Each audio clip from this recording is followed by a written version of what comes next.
Good morning and welcome to Today in the News on Vanguard Live. As usual, we bring to you newspaper review and in-depth analysis. My name is Ololade Adeomi. Let's get started. A look into the Vanguard newspaper as a major headline. It says PDP crisis deepens as NWC members counter Damagum insist Anya will not reinstate it. You can find the story on page 5 of the Vanguard newspaper. On page 13 of the Vanguard newspaper, it says 2027 coalition against me, full of political IDPs, says Tinubu. And on page 7, it says 20 soldiers, scores of bandits die in Niger clash. Away from Vanguard, straight into the Punch newspaper. As a major headline on the Punch newspaper, it says a neck crisis, Makinde block revolts as INEC verdict tears PDP apart. You can find the story on page 2 of the Punch newspaper. On the top left corner, it says ex-generals flag intelligence failure as bandits kill 17 soldiers. You can find that story on page 2 of the Punch newspaper. Away from the Punch, straight into Daily Trust. As a major headline on Daily Trust, it says soldiers, bandits in bloody clash in Niger, many feared death. On the top right corner, it says running mate, I will do whatever Tinubu wants in 2027. Barrow says party registration, ADA obedience among 110 applicants, says INEC. Tinubu to sign tax reform bills today. Away from Daily Trust, straight into the Guardian newspaper. Major headline says amid weak social services, state stake nearly 200 billion naira on renovations. On the top left corner, it says obedient ADA 108 others apply to INEC for registration. You can find that story on page 2 of the Guardian newspaper. On the top right corner, it says 17 soldiers killed in Niger as troops foil attack. You can find the story on page 3 of the Guardian newspaper. In the middle, it says new tax regime on the way as Tinubu signs bills into law today. Over 91% of FX liquidity outside formal banking system, ABCON claims. Federal government to hold manufacturers, importers responsible for plastic pollution. You can find the story on page 4 of the Guardian newspaper. Nigeria can't make progress without efficient civil service, says Alaki. Minister seeks alignment of military training with national security objectives, and that will be all on the Guardian newspaper. That's all we have on the front page of our newspaper for today. Join us after the break for a quick analysis.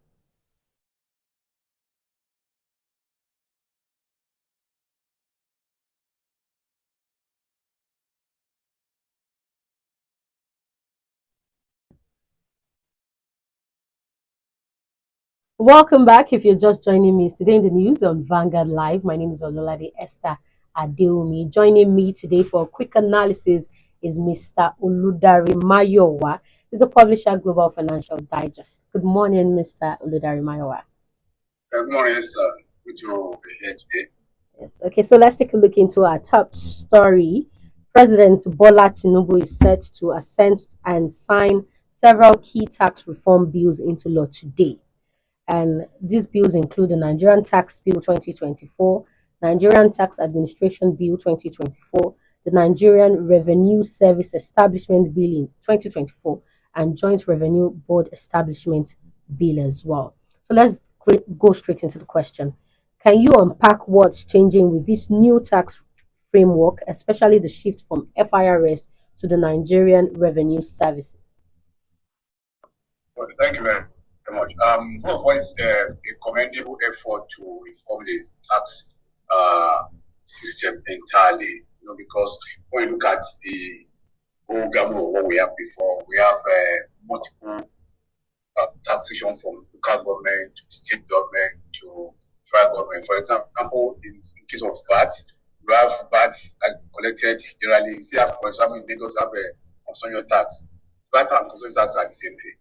And we have duplication of taxes, and in that business transaction in the country doesn't provide a conducive environment for businesses in Nigeria. So attempt to reform was probably to eliminate some of those multiple taxations and harmonized, you want equal harmonized. And the major shift is that rather than FRSC, now we are going to have a Nigerian Revenue Services Board who is consolidating all the other organizations that collecting tax on behalf of the federal government. For example, custom are going to be devoid of their tax collection activities considered in one section. And we're going to have so many of those things coming on board until we see the final document signed by the federal government. Then we have to actually analyze it effectively. It says that there are going to be some teething problem.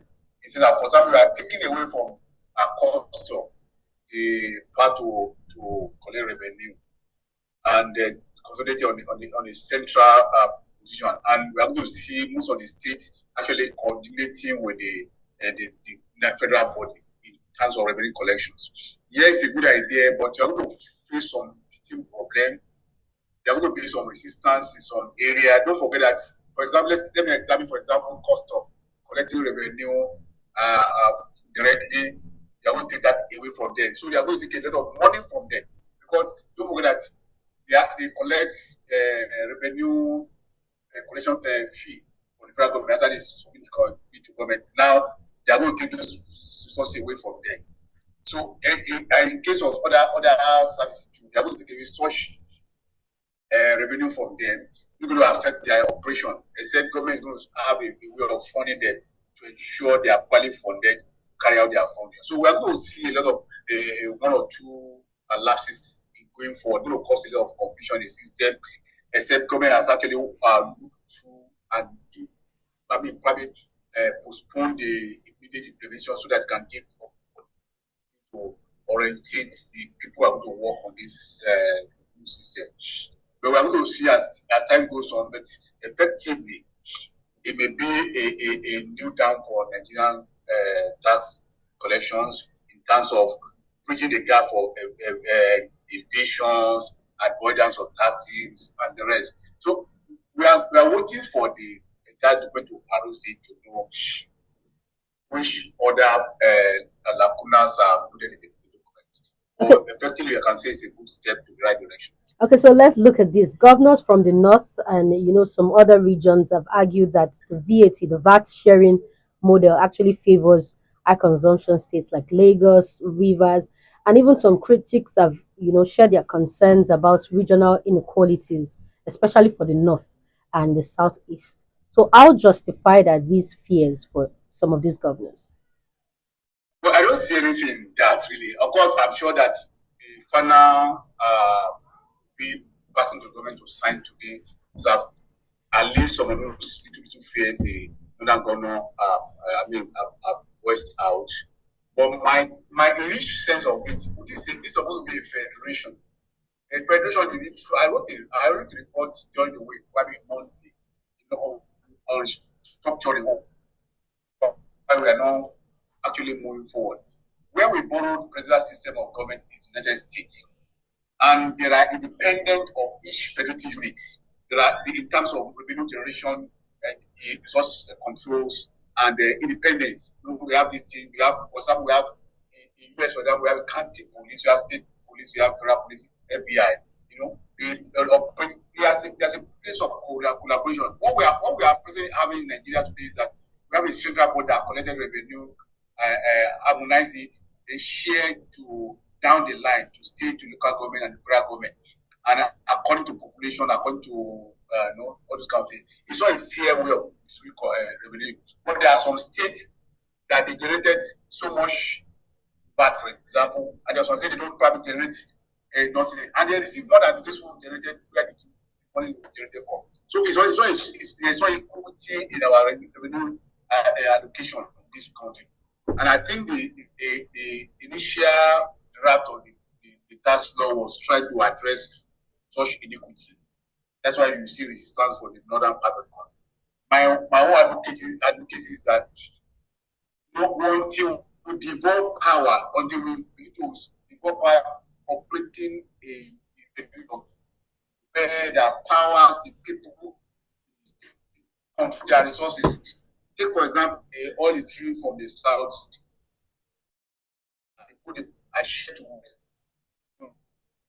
oil. Sometimes that will actually get some advantage in getting the and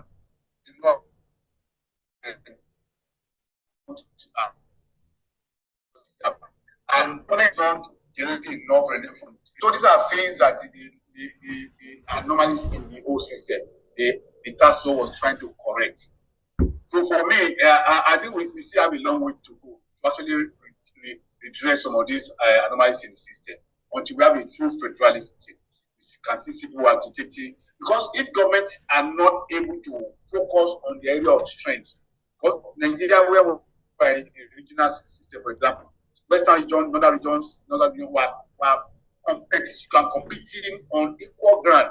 What they are grabbing in the north, in the southwest, and palm in the east, for example. And we are equally developing because everybody will try to generate resources to prosecute their own program. But now government just relax. There are some local government in the north, for example, they are not open for services. They only come to share the revenue and go back home. So these are need to be addressed going forward. I don't know about until we experiment with this new law, but going forward there must be experience in amending the constitution that will go back to where the states can have own on their resources and pay taxes to the federal level and the federal government so that the equity can be properly managed in this country. Okay, so comparisons have been made about the 1986 SAP, and concerns have been raised about how that particular 1986 SAP actually failed. There were repeated mistakes. So, what lessons should the Tinubu's led administration heed, to avoid similar failure and similar backlash? Well, there's no way you can, because every state, every local government, and they want more resources for them. And what are they doing with these resources? Most of these resources are being looted by the executive in those periods. Until the states are making to work to generate their own resources, and until they are made to accountable to the people they are governing, we are still going to have all of this trouble here and there. I believe that this new tax law is not the antidote to cure all the malaise, all the trouble in our tax system. As we practice, as we implement the whole thing, we are still going to see some problems coming out, some laxity coming out here and there, which probably will require some amendment to the law and going forward. And so, for me, it will take time for us to adjust that system of equity until that equity is able to establish in this country, where states are able to generate their resources, fund their project by their resources they have in their own state. Other states will be taking from that and focus on their area. For example, we have in the Midwest, for example, it's a food basket.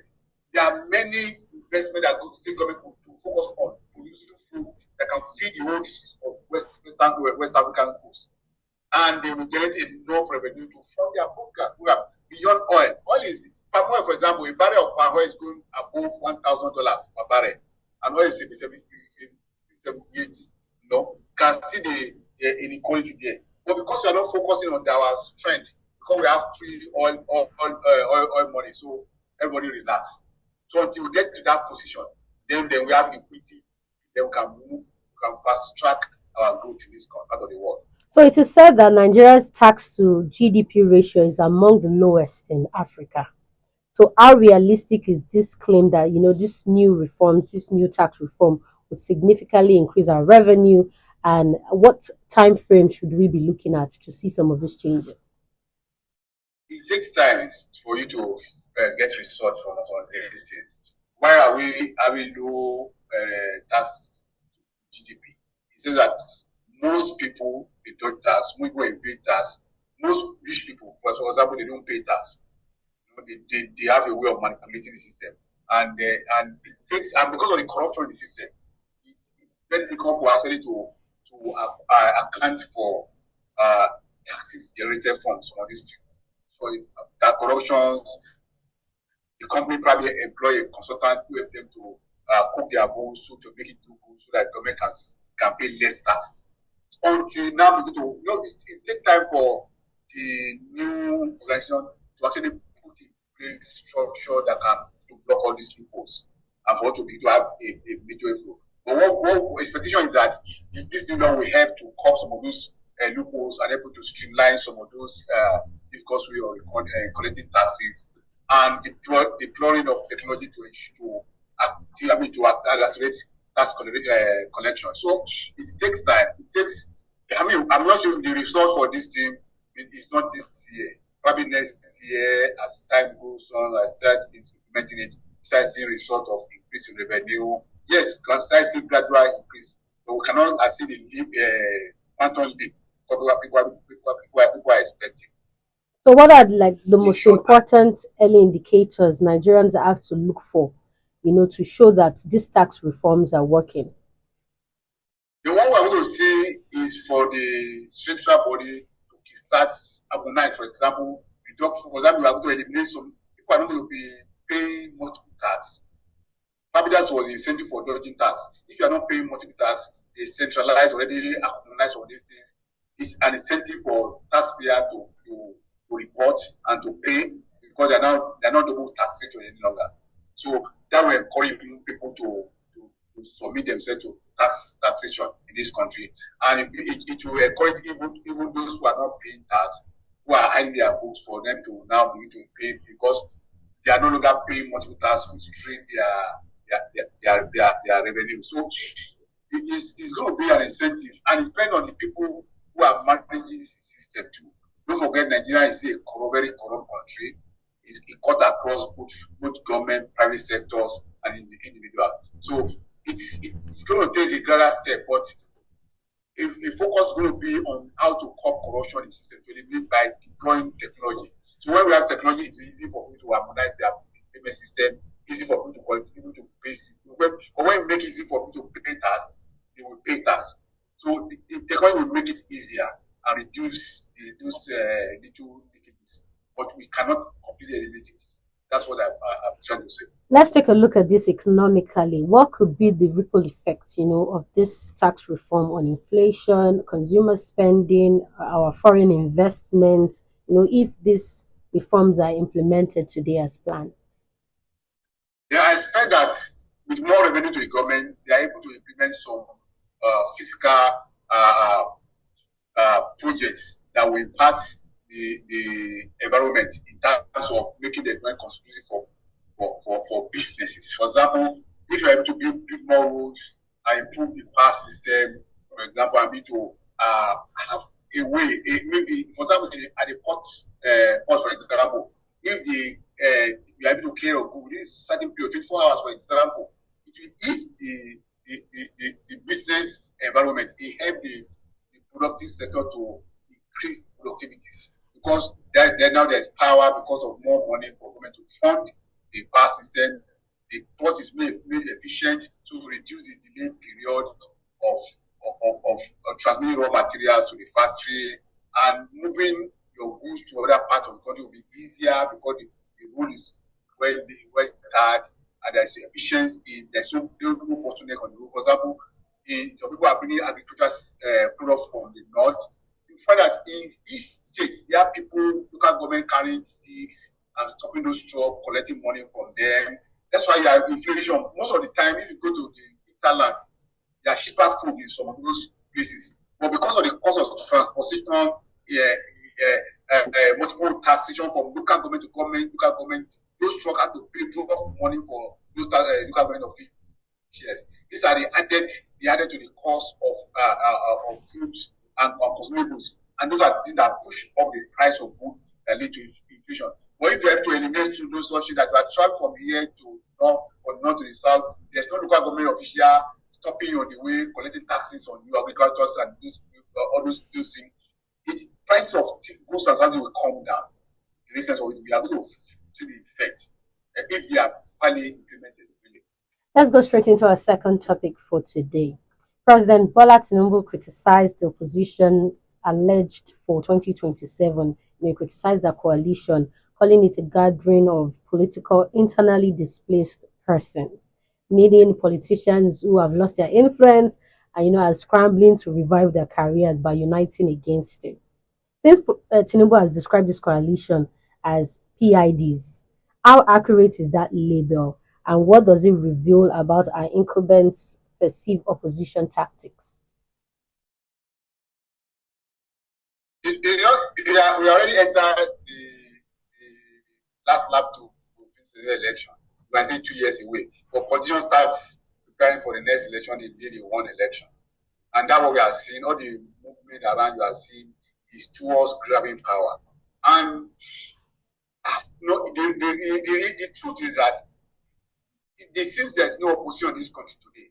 Because the main opposition is supposed to be PDP. But that party has been crumbled by personal ambition of some people. And when you see the gathering of in reality, when you see the gathering of the coalition, those who are within the coalition, they are like a group disgruntled politicians who are not accommodated with the present dispensation. So it's all contest for power, to grab power, to be. But it's not about the people. Either the president, the ruling party, or the so-called opposition. It's not about the people.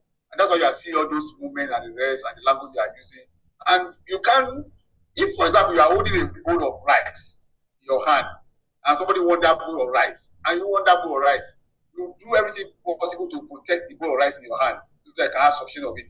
That's what we are seeing. The President Tinubu is doing everything possible to ensure that the position are working. He said so. This state of the June 12 address that he was glad, he was happy that they are in disarray. And I'm not that there's a hand of Esau, in all of the things that happen in those opposition, causing confusion here and there. Why are they not properly organized? And you can see the crisis in the opposition as a result of ambition.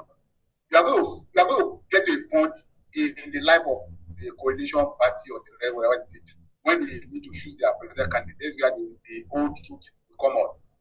And they are going to scam because there are people who are vision, they are pushing their vision, and they cannot be able to compromise that. That will create a lot of problem for them. It's not that they are APC, not going to have party point two. Don't forget that too, there are many people at the council to APC today. Those people are going to cause trouble in APC because there are governors that they can't be to APC.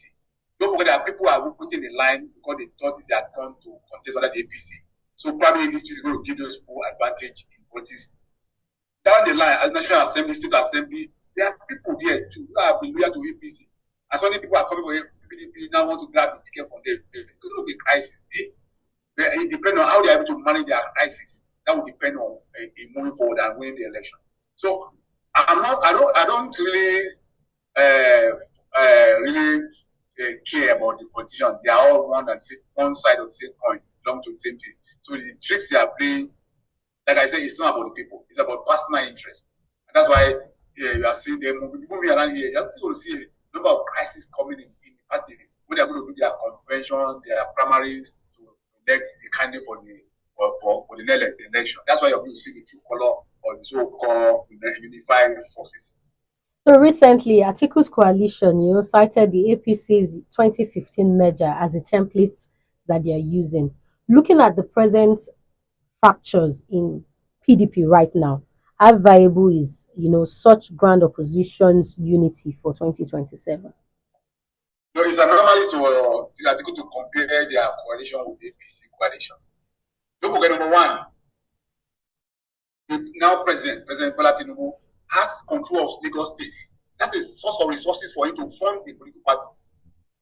Give me one of these just members of the coalition that have a state that can fund the political party, that can make it to stabilize. Everybody is out of power. Atiku has been out of power for long. Saraki has been out of power for long. Abishi has been out of power for long. What are the sources of funding those money? Because in funding election again, it requires huge resources to push to put themselves forward. APC has people coming from the 5 or 6 of the people who come from governments, come from PDP then to them. That's a bulk of resources that fund APC. Lagos was there, and the other APC people, 16 ACN governors were there. They are able to fund the political party. But tell me who are going to fund the coalition other today? Look at the source of resources. So we cannot deceive ourselves. Atiku doesn't have the kind of resources he used to have, And when he was the vice president, I went out to vice president. And for example, even his election in 2023 was funded partly by some of the state governors like Delta and the rest. But where are those governors that will fund? We are led PDP. We are here expect PDP to fund other. So if they're going to very, very find tough, very difficult to actually see this president. They are giving the president Tinubu a free ticket. Notwithstanding, there could be some offsets coming up, carrying that out. But I can't compare the coalition to the APC coalition because Rosario Buhari is alone. He was already carried a major people, cut-like followership in the north, which is an advantage for him. Just adding his words to it, he won the election. But how many of them have that cut-like followership in their own base, apart from the resources they require to fund using? So I don't see much happen to except the miracle, which you cannot rule out it for the party or the alignment towards the election. Okay, so the PDP governors and leaders like Fayoshe, for example, insist that the party must be unified before this coalition building. Do you think the opposition groups should prioritize, their internal reform first, make sure they are unified, or do you think this coalition is the most urgent thing? If I was in a place to advise El-Rufai, Atiku, Sharaki, and the rest, I would have advised them to work hard to consolidate power in PDP. PDP will see as a strength to push forward the agenda, whatever the agenda they have. Unfortunately, because you see they are shot themselves on the foot, allowing Wike, an outsider who has pitched his tent with APC and President Tinubu to be in charge of PDP was a bad strategy for them. They will have dared the consequence and do everything possible to push him out, to expel him. Everyone will not fall. They will have marched forward, they have mustered the power, the authority to expel people from the PDP, so that they can have opportunity to restructure the PDP, whatever faction that's remain with them. If you have as long as one week in PDP will not rise because those people going to sponsor the sponsor rebellion in that place so that it weaken the structure. But PDP was still the best for the opposition to rescue power for APC. And one of the things they need to do is, for example, for those who have a vision, to sacrifice their ambition to build a party so that they can have a strong opposition. I'm not going anywhere. I'm not seeing peace returning to PDP in future, near future. Fayoshe is aligned with APC, aligned with President Tinubu, for example. Okay, is aligned with Tinubu. So who are the people that are left in the PDP? And they are the people who are pulling the string behind the scene, causing the separation in that party, directly or indirectly. So why are you expecting peace to happen? Because they will not allow the party to enjoy peace. So as long as they don't allow the party to enjoy peace, you can see the back for forward and back.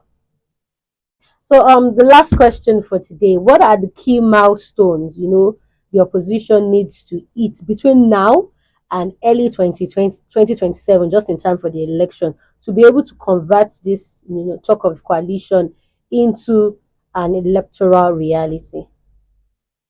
One thing you need to do to clear regional orders. You need to clear the original order. If you don't clear the original order, there won't be any party for them as a platform for them to contest the election. So you need to clear that order. You need to harmonize their position among the top leaders of that place. Many of them to submit themselves to the political party and sacrifice their ambition. Otherwise, because what always causes crisis in the party is because people clash of interest. And when there's a clash of interest, one or more party lost out, the other party fight back. That was happened in PDP in 2023. Wike want to become president. He thought he has a party on his pocket, but he lost the election to Atiku, and he pulled out about 5 governors along with himself to cause trouble in PDP. And he was probably at the point in time was expecting that he would be the deputy vice president for Atiku, but since he was rejected, and that was what caused crisis. So as long as one person is not ready to surrender their ambition for the purpose, for the interest and the good of the party and the nation, they need to cause that order. They need to fine tune their policy. They need to reach out to people. They need to show to the people they are serious. They are not different from the people who are in power today. They know so that they have the interest of the people in power in their hearts. So those are the milestones they need to cross. Otherwise, they will continue to repeat the same mistake that made the PDP lost the election in 2023. 2023 election was for PDP to win. You know, they had the advantage over APC, regardless if they are able to harmonize their home. It was the division that caused them. They lost the River States. They lost all those states in the recent of it. So if they are able to harmonize position, for example, I think we have sacrificed Ishayu as chairman that then for the interest of the party to win the election. But it was Adama, probably because he had a support, that's why support for the presidency, while the presidency there. So they are comfortable with that. So they need to harmonize those positions that in politics there is give and take. You don't give, you can't take. So they have to balance the power and have to know that they show their competition of their official and the party will determine either they are widespread, either they are national party or just sectional or northern want to grab power because they are out of power. So they need to set some of those squabble among themselves and ensure that I have a smooth sale. Otherwise, I'm going to have a free flow for Tinubu in 2027. Thank you very much, Mr. Oludare Mayowa, for joining us today. It was nice having you in the studio. Thank you for having me today, and regards for everybody behind the scene. Have a lovely day. You too. That was Mr. Oludare Mayowa, publisher, Global Financial Digest. Thank you very much for staying with us. Remember, you can follow us on all our social media platforms as seen on your screen and on our website for more engaging stories at www.vanguardngr.com. My name is Ololade Adewo.